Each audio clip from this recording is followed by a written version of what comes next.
हरियाणा के हिसार के एक गांव में नाबालिग लड़की की संदिग्ध परिस्थितियों में हुई मौत के मामले में ग्रामीणों ने सोमवार को बालसमंद रोड पर आर्यनगर गांव में रोड जाम कर दिया।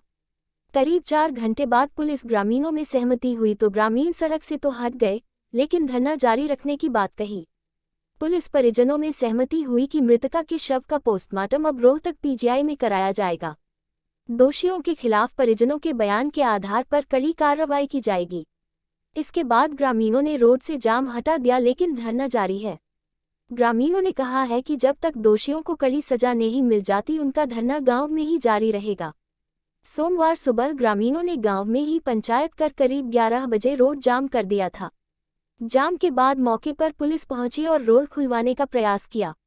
इस दौरान आजाद नगर थाना इंचार्ज सदानंद ने परिजन व ग्रामीण जसवीर से कहा, पुलिस प्रशासन परिजनों के साथ है। अगर परिवार बेटी की पोस्टमार्टम रिपोर्ट से संतुष्ट नहीं है तो फिर से मेडिकल करा दिया जाएगा। वहीं ग्रामीणों ने दोषी के खिलाफ धारा 302 लगाने का मांग की। इस पुलिस अधिकारी ने कहा कि परिजनों के बयान पर अनुसार ही दोषी के खिलाफ धारा लगाई जाएगी। इससे पहले परिजनों और ग्रामीणों की गांव में बैठक भी हुई, जिसमें पूरे घटनाक्रम और पुलिस की कार्रवाई पर चर्चा की गई। परिजनों ने कहा कि जब तक इंसाफ नहीं मिल जाता तब तक रोड पर बैठे रहेंगे। इस दौरान पुलिस के खिलाफ जमकर नारेबाजी की। परिजनों की मांग है कि मृतका के शव का दोबारा से अग्रोहा मेडिकल कॉलेज में पोस्टमार्टम हो और दोषी के खिलाफ हत्या का केस दर्ज कर उसे गिरफ्तार करने की मांग की गई। हिसार में नाबालिग मौत केस में पुलिस ग्रामीणों में सहमति। आर्यनगर में 4 घंटे बाद रोड से हटे, रोहतक पीजीआई में होगा पोस्टमार्टम। हिसार सिटी 40 मिनट पहले हरियाणा के हिसार के एक गांव में नाबालिग लड़की की संदिग्ध परिस्थितियों में हुई मौत के मामले में ग्रामीणों ने सोमवार को बालसमंद रोड पर आर्यनगर गांव में रोड जाम कर दिया। करीब 4 घंटे बाद पुलिस ग्रामीणों में सहमति हुई तो ग्रामीण सड़क से तो हट गए, लेकिन धरना जारी रखने की बात कही। पुलिस परिजनों में सहमति हुई कि मृतका के शव का पोस्टमार्टम अब रोहतक पीजीआई में कराया जाएगा। दोषियों के खिलाफ परिजनों के बयान के आधार पर कड़ी कार्रवाई की जाएगी। इसके बाद ग्रामीणों ने रोड से जाम हटा दिया, लेकिन धरना जारी है।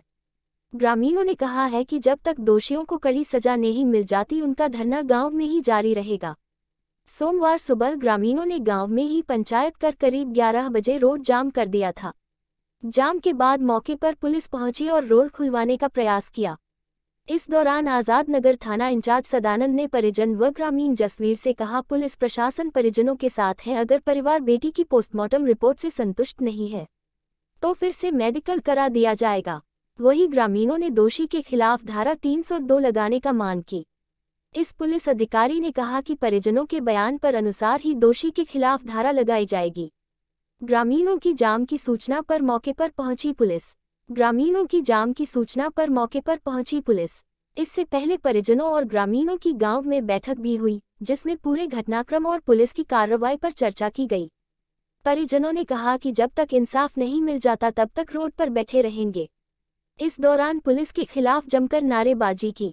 परिजनों की मांग है कि मृतका के शव का दोबारा से अग्रोहा मेडिकल कॉलेज में पोस्टमार्टम हो और दोषी के खिलाफ हत्या का केस दर्ज कर उसे गिरफ्तार करने की मांग की गई। बेटी को न्याय दिलाने के लिए लगी ग्रामीणों की भीड़। ग्रामीणों ने पुलिस की नहीं सुनी। आर्यनगर में रोड जाम के बाद मौके पर पुलिस पहुंची और रोड खुलवाने का प्रयास किया। इस दौरान आजाद नगर थाना इंचार्ज सदानंद ने परिजन व ग्रामीण जसवीर से कहा, पुलिस प्रशासन परिजनों के साथ है। अगर परिवार बेटी की पोस्टमार्टम रिपोर्ट से संतुष्ट नहीं है तो फिर से मेडिकल करा दिया जाएगा। वहीं ग्रामीणों ने दोषी के खिलाफ धारा 302 लगाने का मांग की। इस पुलिस अधिकारी ने कहा कि परिजनों के बयान पर अनुसार ही दोषी के खिलाफ धारा लगाई जाएगी। पहले पोस्टमार्टम पर संतुष्ट नहीं। रविवार दोपहर बाद नाबालिग के शव का नागरिक अस्पताल के शव घर में डॉक्टरों की टीम ने पोस्टमार्टम किया। डॉक्टरों ने परिजनों को बताया कि नाबालिग की मौत करीब 96 घंटे पहले हुई है। परिजन व ग्रामीण डॉक्टरों की रिपोर्ट से असंतुष्ट दिखाई दिए और शव को उठाने से मना कर दिया था। आर्यनगर के जलघर में 3 बजे इसकी बॉडी मिली है। परिजनों ने शक जताया कि बिटिया के साथ रेप हुआ है, इसके बाद उसकी हत्या की गई है। पोस्टमार्टम से भी संतुष्ट नहीं है, प्रशासनिक कार्रवाई से भी संतुष्ट नहीं है। नाबालिग का अग्रोहा या रोहतक मेडिकल कॉलेज में पोस्टमार्टम करवाया जाए। ग्रामीण सत्यवान का कहना है कि जब तक आरोपियों की गिरफ्तारी नहीं होती तब तक धरना खत्म नहीं होगा। हिसार में नाबालिग मौत केस में पुलिस ग्रामीणों में सहमति। आर्यनगर में 4 घंटे बाद रोड से हटे। रोहतक पीजीआई में होगा पोस्टमार्टम। हिसार सिटी 40 मिनट पहले हरियाणा के हिसार के एक गांव में नाबालिग लड़की की संदिग्ध परिस्थितियों में हुई मौत के मामले में ग्रामीणों ने सोमवार को बालसमंद रोड पर आर्यनगर गांव में रोड जाम कर दिया। करीब 4 घंटे बाद पुलिस ग्रामीणों में सहमति हुई तो ग्रामीण सड़क से तो हट गए, लेकिन धरना जारी रखने की बात कही। पुलिस परिजनों में सहमति हुई कि मृतका के शव का पोस्टमार्टम अब रोहतक पीजीआई में कराया जाएगा। दोषियों के खिलाफ परिजनों के बयान के आधार पर कड़ी कार्रवाई की जाएगी। इसके बाद ग्रामीणों ने रोड से जाम हटा दिया, लेकिन धरना जारी है। ग्रामीणों ने कहा है कि जब तक दोषियों को कड़ी सजा नहीं मिल जाती उनका धरना गांव में ही जारी रहेगा।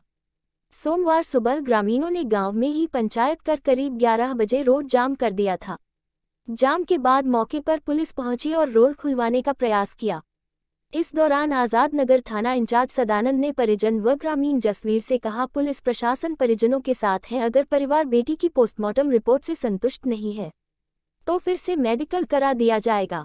वहीं ग्रामीणों ने दोषी के खिलाफ धारा 302 लगाने का मांग की। इस पुलिस अधिकारी ने कहा कि परिजनों के बयान पर अनुसार ही दोषी के खिलाफ धारा लगाई जाएगी। ग्रामीणों की जाम की सूचना पर मौके पर पहुंची पुलिस। इससे पहले परिजनों और ग्रामीणों की गांव में बैठक भी हुई, जिसमें पूरे घटनाक्रम और पुलिस की कार्रवाई पर चर्चा की गई। परिजनों ने कहा कि जब तक इंसाफ नहीं मिल जाता तब तक रोड पर बैठे रहेंगे। इस दौरान पुलिस के खिलाफ जमकर नारेबाजी की। परिजनों की मांग है कि मृतका के शव का दोबारा से अग्रोहा मेडिकल कॉलेज में पोस्टमार्टम हो और दोषी के खिलाफ हत्या का केस दर्ज कर उसे गिरफ्तार करने की मांग की गई। बेटी को न्याय दिलाने के लिए लगी ग्रामीणों की भीड़। ग्रामीणों ने पुलिस की नहीं सुनी। आर्यनगर में रोड जाम के बाद मौके पर पुलिस पहुंची और रोड खुलवाने का प्रयास किया। इस दौरान आजाद नगर थाना इंचार्ज सदानंद ने परिजन व ग्रामीण जसवीर से कहा, पुलिस प्रशासन परिजनों के साथ है। अगर परिवार बेटी की पोस्टमार्टम रिपोर्ट से संतुष्ट नहीं है तो फिर से मेडिकल करा दिया जाएगा। वहीं ग्रामीणों ने दोषी के खिलाफ धारा 302 लगाने का मांग की। इस पुलिस अधिकारी ने कहा कि परिजनों के बयान पर अनुसार ही दोषी के खिलाफ धारा लगाई जाएगी। पहले पोस्टमार्टम पर संतुष्ट नहीं। रविवार दोपहर बाद नाबालिग के शव का नागरिक अस्पताल के शव घर में डॉक्टरों की टीम ने पोस्टमार्टम किया। डॉक्टरों ने परिजनों को बताया कि नाबालिग की मौत करीब 96 घंटे पहले हुई है। परिजन व ग्रामीण डॉक्टरों की रिपोर्ट से असंतुष्ट दिखाई दिए और शव को उठाने से मना कर दिया था। महिलाएं और लड़कियां भी आंदोलन में शामिल हैं। परिजनों ने जताया, हत्या का शक आर्यनगर के जलघर में 3 बजे इसकी बॉडी मिली है। परिजनों ने शक जताया कि बिटिया के साथ रेप हुआ है, इसके बाद उसकी हत्या की गई है। पोस्टमार्टम से भी संतुष्ट नहीं है, प्रशासनिक कार्रवाई से भी संतुष्ट नहीं है। नाबालिग का अग्रोहा या रोहतक मेडिकल कॉलेज में पोस्टमार्टम करवाया जाए। ग्रामीण सत्यवान का कहना है कि जब तक आरोपियों की गिरफ्तारी नहीं होती तब तक धरना खत्म नहीं होगा। रोड पर बैठे ग्रामीण। यह है मामला। परिजनों ने 29 नवंबर को आजाद नगर थाने में गांव के एक युवक के खिलाफ 13 वर्षीय नाबालिग लड़की को बहला फुसलाकर भगा ले जाने का केस दर्ज हुआ था। इसके बाद से किशोरी की पूरे गांव में तलाश की जा कर रही थी। हर दिन गांव के जलघर व आसपास के एरिया में उसकी तलाश कर रहे थे, लेकिन उसका कोई पता नहीं लग पा रहा था। 3 नवंबर को शाम के समय नाबालिग का शव गांव के जलघर में मिला, जिसके बाद पुलिस को सूचना दी गई। पुलिस ने शव को नागरिक अस्पताल में पोस्टमार्टम के लिए भेज दिया गया। 4 नवंबर रविवार को शव का पोस्टमार्टम किया गया। पोस्टमार्टम रिपोर्ट से परिवार संतुष्ट नजर नहीं आया और सोमवार को गांव में मीटिंग कर रोड जाम कर दिया। परिजनों ने बताया कि जलघर में उस समय 4 से 5 फुट तक पानी था। अगर उसके अंदर शव होता तो दिखाई दे जाता। परिवार ने शक है कि 1 दिन पहले ही बेटी को हत्या कर शव को जलघर में फेंका गया है। 4 दिन पहले शव जलघर में फेंका होता तो शव पानी के ऊपर आ जाता। परिजनों ने पुलिस पर आरोप लगाते हुए कहा है कि अगर सही समय रहते पुलिस कार्रवाई करती तो यह अनहोनी नहीं होती।